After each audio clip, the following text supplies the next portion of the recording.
আইসি মিরপুর আমরা মামার বাসা থেকে এই দিক দিয়ে আমরা যাইতেছি এরপর আমরা কই বলে বাংসুর দেশে দেখে এই দেখতে আইসি আমরা তো কোনো উদ্দেশ্য আইসি না আমরা দেখছি না তো আমরা বাপ জন্ম দেখে অভ্যেস নেই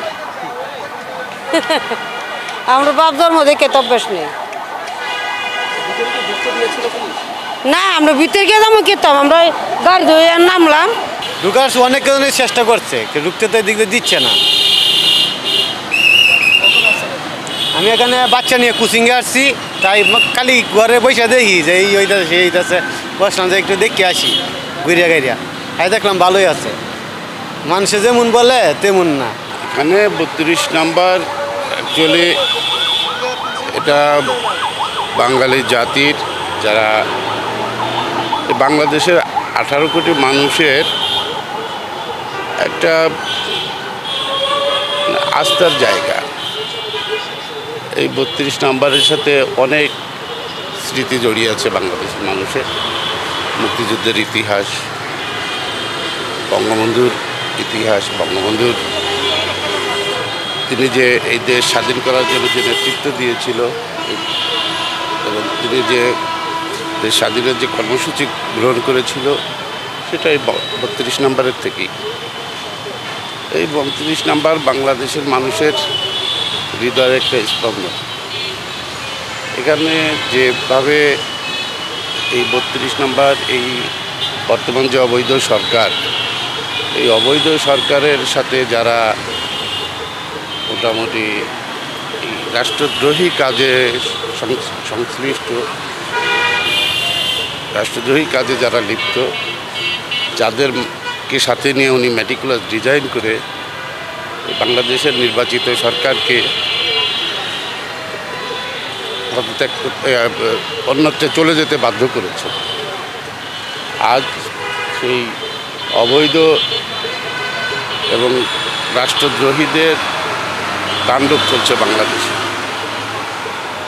যারা স্বাধীনতাকে বিশ্বাস করে না, যারা মুক্তিযুদ্ধকে বিশ্বাস করে না, যারা এদেশের মানচিত্রকে বিশ্বাস করে না, যারা সেই পাকিস্তানের সেই দালালরা, যারা রাষ্ট্রদ্রোহী, তারাই অ্যাকচুয়ালি এই 32 নাম্বারকে ধ্বংসযজ্ঞ চালাইছে, যে স্মৃতি মুছে দিতে চাইছে। কিন্তু অ্যাকচুয়ালি কি বাংলাদেশের মানুষের হৃদয়ের থেকে কি 32 নাম্বার মুছে যাবে? যাবে না। কারণ বাংলাদেশের মানুষের একটা আস্থার ঠিকানা এটা। এই 32 নাম্বার কালকে যে আপনার এই যে অবৈধ সরকারের যে অবৈধ রায়টা হলো,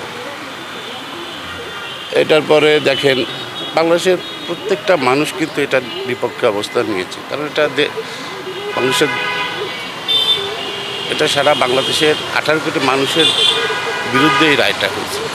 কারণ আপনারা জানেন মাননীয় প্রধানমন্ত্রী বিগত 16 বছর এবং তার আগে আরও 4 বছর তিনি দেশ পরিচালনা করছেন। এই দেশের মানুষকে একটা নিরাপত্তার চাদরে আগলে রেখেছিলেন। এই দেশের মানুষের জানমাল নিরাপত্তা ছিল, মানুষের জীবনযাপন নিরাপত্তা ছিল, মানুষের যে জীবন মান সেটা উন্নত ছিল। সারা বাংলাদেশের যে উন্নয়ন হয়েছে এটা তো সারা বাংলাদেশের মানুষের স্বার্থেই হয়েছে, তাই না?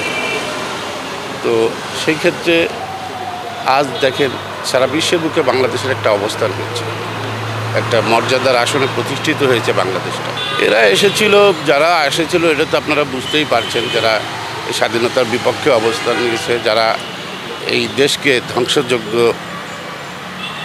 করতে চায়, ধ্বংসাত্মক করতে চায়, যারা স্বাধীনতা মানে না, বঙ্গবন্ধুকে মানে না, বঙ্গবন্ধুর আদর্শকে বিশ্বাস করে না, তারাই এটা করতে এসেছিল। কিন্তু তারা তো জানে না যে এটা এদেশের মানুষ তো এই বর্বরতাকে মেনে নেবে না। একসময় না একসময় এদেশের মানুষ এদেরকে ঠিকই চিনে বের করবে। আমার নাম গাজী কামরুজ্জামান। তো আমি যেটা বলতে চাচ্ছি, কালকের যে আপনার রায়টা হলো রায়টা গণমানুষের বিরোধী রায়। কারণ যেখানে এই সরকারি অবৈধ, তার যে আইসিটি যে কোর্ট বসিয়েছে সেটাও অবৈধ, এবং এই সরকারের যত কার্যকলাপ সবই যত কার্যকলাপ সবই অবৈধ। অতএব এগুলো টিকবে না। আর দেশের মানুষের বিপক্ষে রায়, 18 কোটি মানুষের বিপক্ষে রায়। অতএব এটা কার্যকরী হবে না।